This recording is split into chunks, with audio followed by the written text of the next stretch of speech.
Welcome once more, ladies and gentlemen, to my open house of horror, and to a certain place that literally makes the flesh crawl. Today's story is number 12 in my series, and the number 12 is one that has significance in several religions. In the West, it is the day of the visit of the wise men to Jesus. In Christianity, there are the 12 disciples.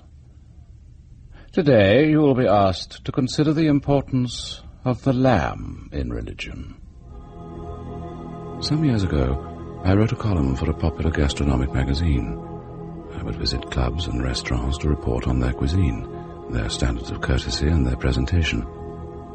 I was enjoying a love affair with food. There was one restaurant, though, that I never visited, and that was my good fortune, as you shall discover. People would visit, men, never women, and then go away. But they always returned. It was a haven, a place apart. Oh yes, they always returned. For this was Spiro's. Well, to be frank, Costain, I'd be grateful for your company. You look puzzled. What have I said? It's just that I've worked for you for some years now, and... You have another engagement? A young lady of your acquaintance, perhaps? No. It's not that, Mr. Lafleur. I can promise you the experience of a lifetime. Uniquely different. But, of course, you must judge that for yourself. When you enter Spiro's, you simply leave the insanity of the day behind. You're restored in spirit, not by opulence, but by dignity. It satisfies a yearning, not in the mind, and still less in the heart, but somewhere deeper inside. A feeling of hunger for an experience at which, at this precise moment, you can only guess. But I see you think I exaggerate. Mr. Lafleur, I am very grateful for your invitation, and I'm genuinely looking forward to the evening. You will look back on it, too, Costain. I can assure you of that. Thank you, cabby. Stop on the corner, will you?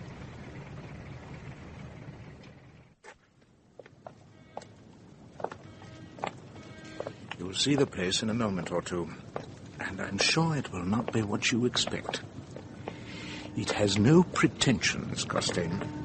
It brooks no compromise with the times in which we live. Still lit by gas jets, would you believe? The same furnishings, the same Sheffield cutlery.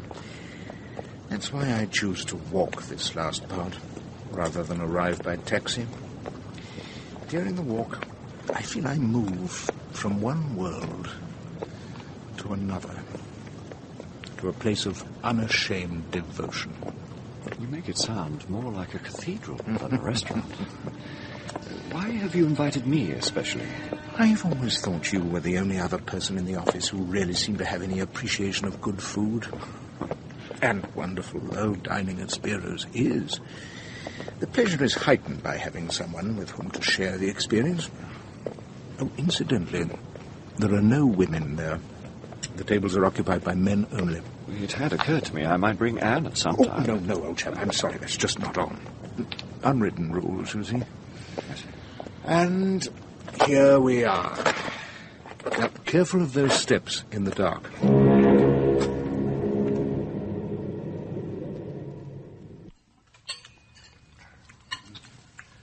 Good evening, sir. Good evening, Marcus. Good to see you again. The alcove table, if we may. Certainly, sir.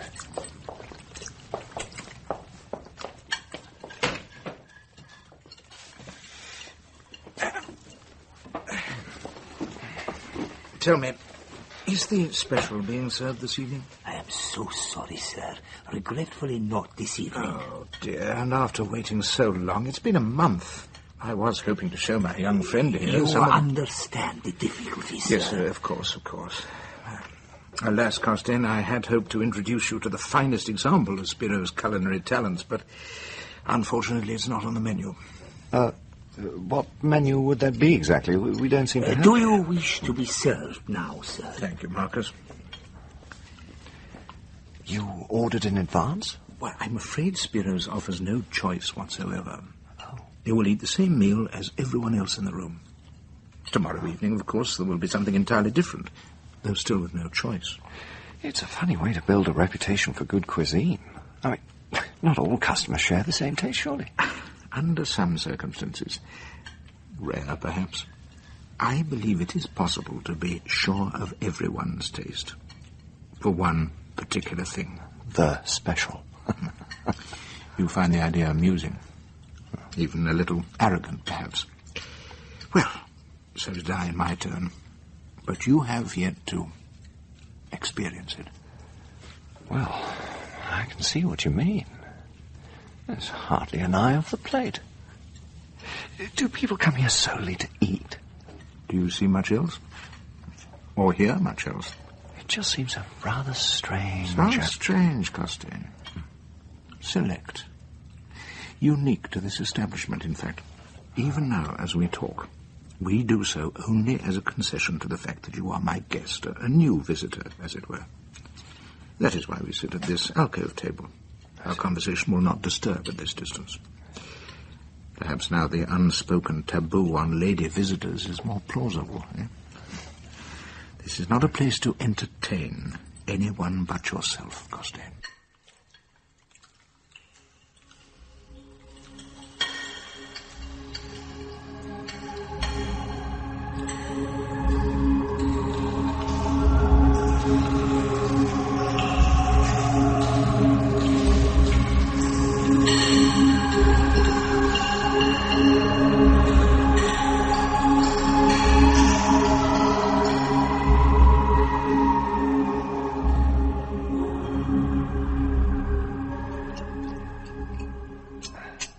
Well, do you agree with me now?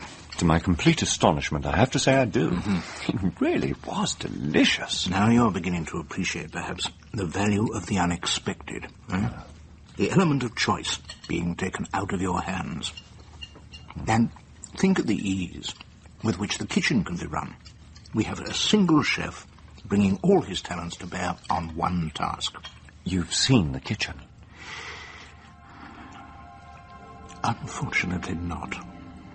Spiro, not unnaturally, sees that domain as his holy of holies.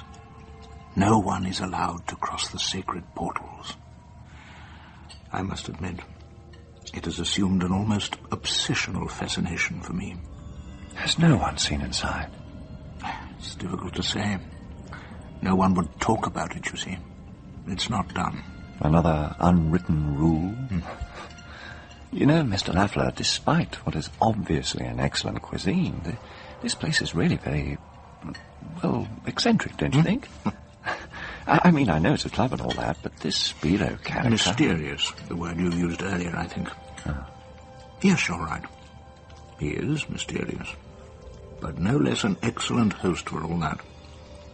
But I think you might well find, if you join me here often, that this place, as you call it, has a way of becoming very attractive indeed. Anne? Look, Anne, I'm terribly sorry I'm not able to come. Yes, I know. I said I'm sorry. It's only the second time, Anne, that's all. Well, it's to do with business. No, I can't explain. Not on the phone. It's just that I... Anne?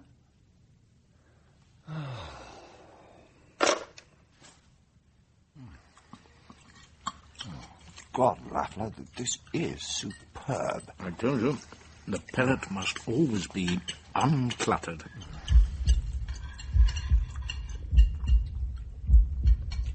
They bit into the damp, yielding flesh, slowly and thoughtfully, as if analyzing the intricacies of a piece of music.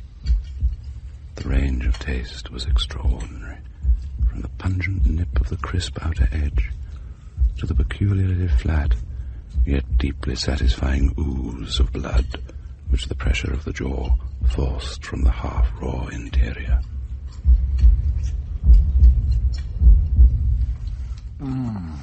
Well, was I telling the truth about this place? Or was I not? Own up, Costain. How do they do it? And this is only part of the story, my friend. Remember, we have yet to experience the special menu. What you've eaten tonight is nothing compared to that. I find that hard to believe. What's it going to be? Nightingale's tongues, fillet of unicorn? A select portion of the rarest sheep in existence. Named after the species, in fact. Lamb amiran. Can't say I've ever heard of it, frankly. Desolate little spot. On the border between Afghanistan and Russia. From the odd remark dropped by Spiro, I gather that it's little more than a plateau, but on that plateau is the most superb sheep grazing in the world. Which is presumably why you keep dragging me along, I imagine. And as you needed much dragging of late. But surely Spiro could let us know when he receives a consignment, then we know when to turn up. The word might get out. No, Spiro, quite rightly, in my view, feels that the dish must be kept for his regular patrons alone. And even then, as a surprise. Besides, you are not yet at the beck and call of your palate, Costain. You still have other attractions. No? I don't think I shall be seeing Anne again. Really? Well, it didn't work out. Not in the way I thought it might. All of a sudden, I started coming to Spiros. No further explanation is necessary. Well, there you are. Do you mean to say that these few people here, a dozen or so, are the only ones who know this place exists at all? Absolutely. That's incredible. Well, people talk, after all. Not at Spiros, and still less outside. Every patron makes it his solemn obligation to keep the secret. By accepting this, your third invitation, you automatically assume that obligation. I trust that is clear, Costain. Are you serious? I have never been more serious.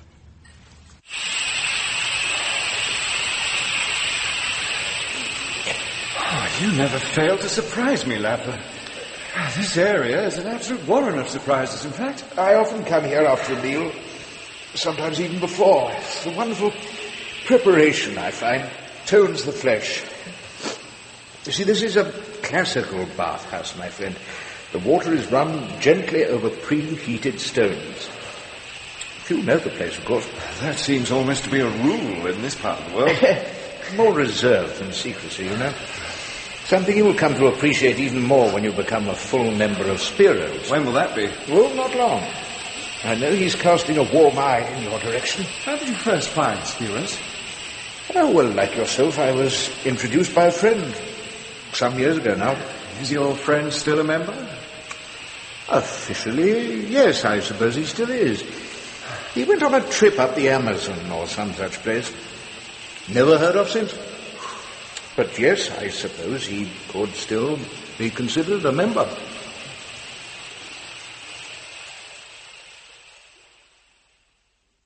Good evening, Marcus. Nice to see you again. And what have you got for us tonight, eh? Tonight is special, sir.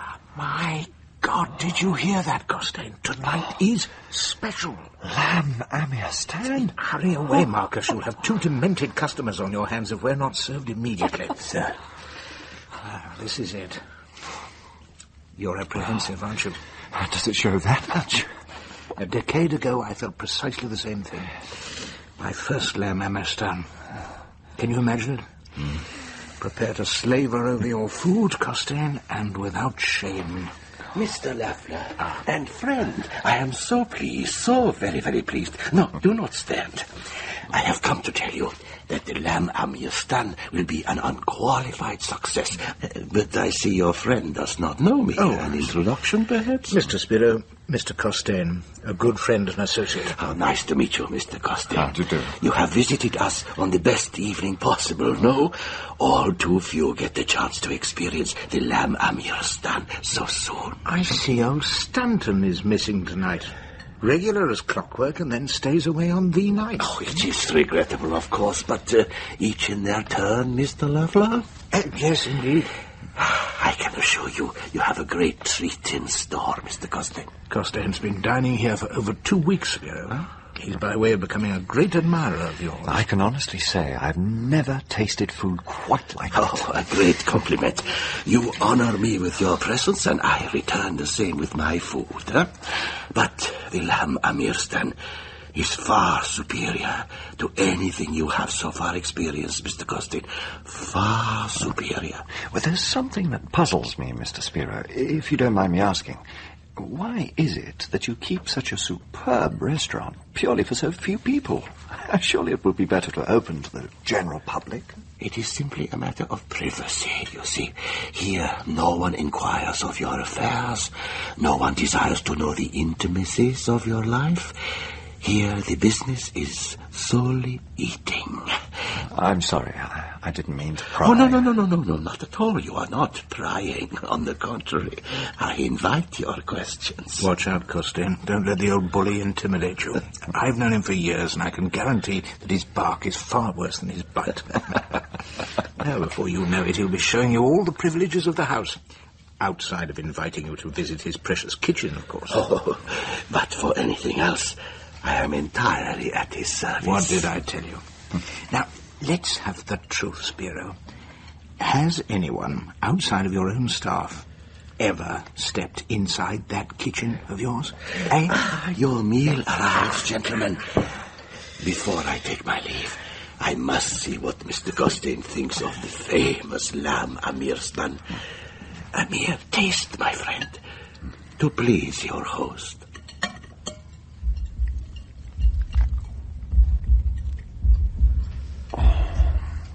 Good God. It is perhaps better than you imagined, huh? It's impossible to describe. It is said that when a man catches a glimpse into his own soul, he finds it quite impossible to describe. Like lamb amirstan. Perhaps, but I'd hardly like to build an entire faith on a lamb casserole. You have insight, Mr. Costain. But sometimes, when you have nothing to do, turn your thoughts to the place of the lamb in religion. It will prove interesting, I think. And now, I have kept you long enough from your dinner. I was most happy to meet you, as I am sure I will again. Au revoir, gentlemen, and bon appétit. Thank you. Do you think I offended him? Offended him? He loves that kind of talk. Lamb amirstan is a ritual with him. Just remember to savor every morsel, my friend. After all, no one knows when it will next be served.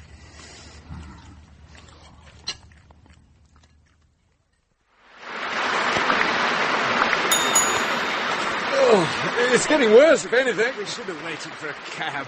It's only round the corner now. What the hell was that? It's by Spiro's. There's someone on the ground. Come on, let's help. Help, sir. Please. Oh, it's old Marcus, isn't it? Get his other hand. Oh, how bad are you, old chap? I think we ought to get the police. No, sir, no police, please. Mr. Spiro does not want such. You understand, sir? Yes, of course, but what on earth was it all about? That man, sir, he make a most erratic way while walking, and with no meaning, I accidentally push against him. Then he attacked me, saying I was to rob him. Was he drunk? Very sorry. Civilized man in all his glory, eh? Now, you go and get yourself attended to, and if Spiro has any questions, send him to me. I'll sort it out. Oh, to you, sir, I owe my life. My life. No need for all that. It wasn't anything. If there is anything I can do for you, You sir. just go and get yourself cleaned up like a good chap. That's the best thing all Thank round. you, sir. Thank you so much. Thank you. Can get quite emotional at times, these foreigners.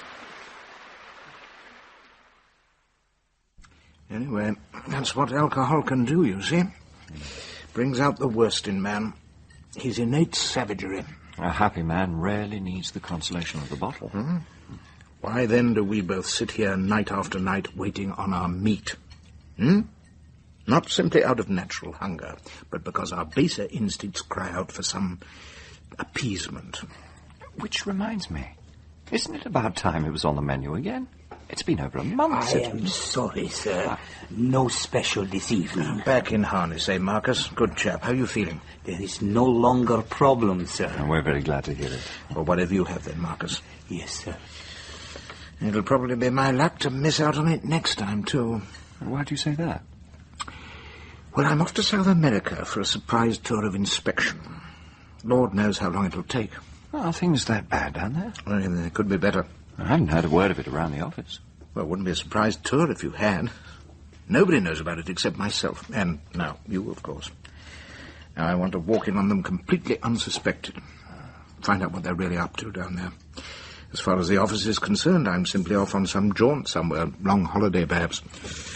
Anyway, the business will be in good hands. Yours among them.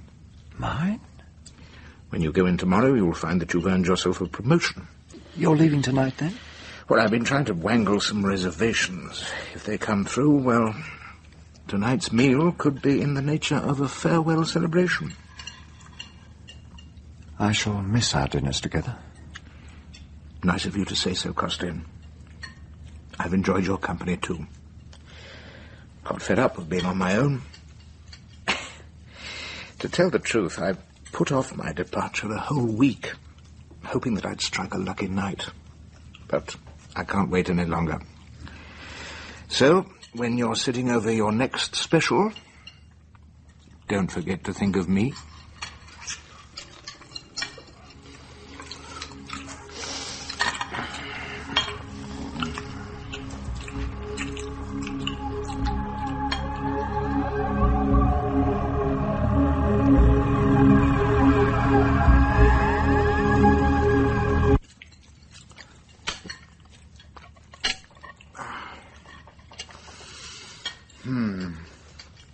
A meal to send a man on his way, eh? Mm-hmm.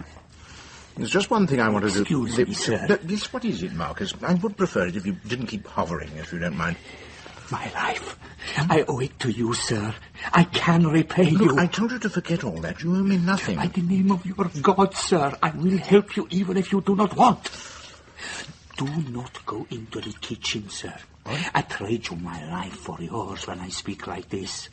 Tonight or any other night of your life, do not go into the kitchen at Spiro's. What's all this about? What is all what about, gentlemen? Perhaps I can help. Marcus here seems to think Mr. Lafleur shouldn't be allowed in your kitchen. As far as I know, I've never even been considered for the honour. You are on the wrong table, Marcus. See that it does not happen again. Sir.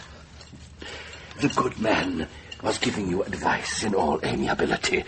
It so happens that my too emotional chef heard some rumor that I might let a guest into his precious kitchen. Such a rage, gentlemen. He even threatened to give notice on the spot. Fortunately, I succeeded in showing him what an honor it is to be paid a visit by such an esteemed patron as your good self. And now he is quite amenable. It was to be a surprise, Mr. Lafleur, for your going away from us. You mean I am actually to be allowed?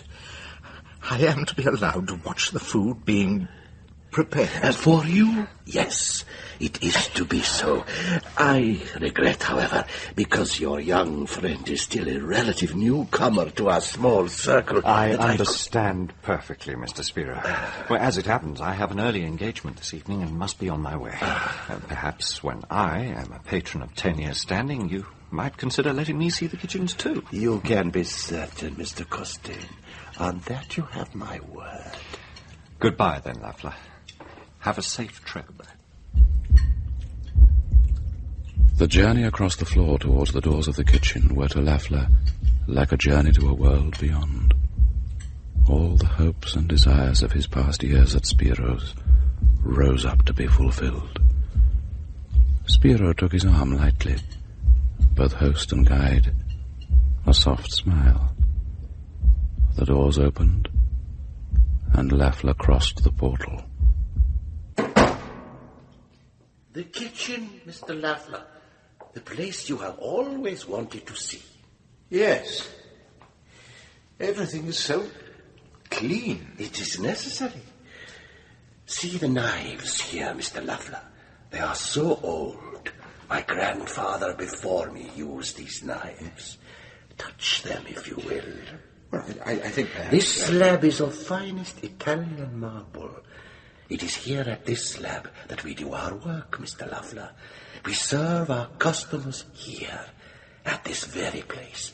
Can you imagine the meals that have been prepared here?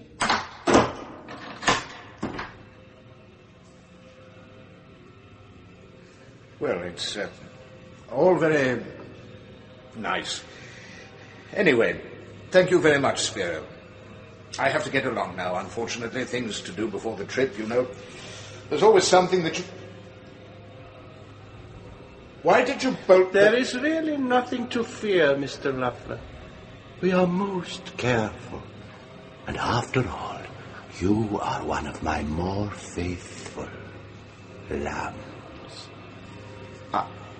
I don't understand. He did, of course. At that precise moment, Lafleur understood everything. The reason he was there, and the reason for the long wait.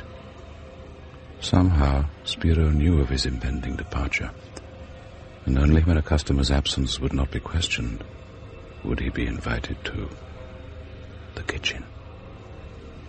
Spiro was right. They were very careful.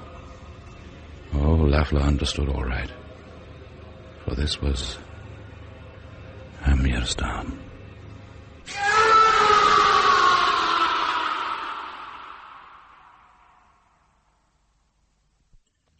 Mr. Costain, how nice to see you again. The meal is to your satisfaction. Sometimes the meat is more tender, it has to be said, more pliant. At such times, it takes but little cooking to bring out the best. Well, you certainly excelled yourself, Spiro. But then you always do, according to Mr. Lafleur. I expect he'd give anything to be here tonight.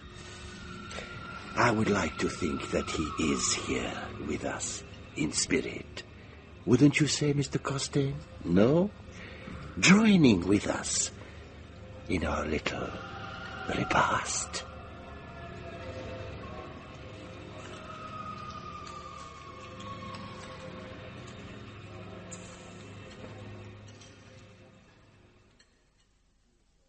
These days, I must admit I've been less inclined to indulge myself.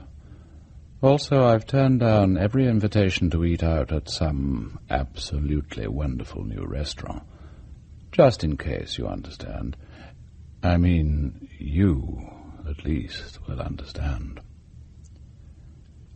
Timothy West was the unfortunate Lafleur. David March, Spiro. Paul Gregory, Costain. And Tim Reynolds, the waiter Marcus. I wonder if he survived Spiro's kitchen, knowing its terrible secret. Specialty of the House was written by Stanley Ellin and dramatized by Colin Hayden Evans. The director was Jerry Jones.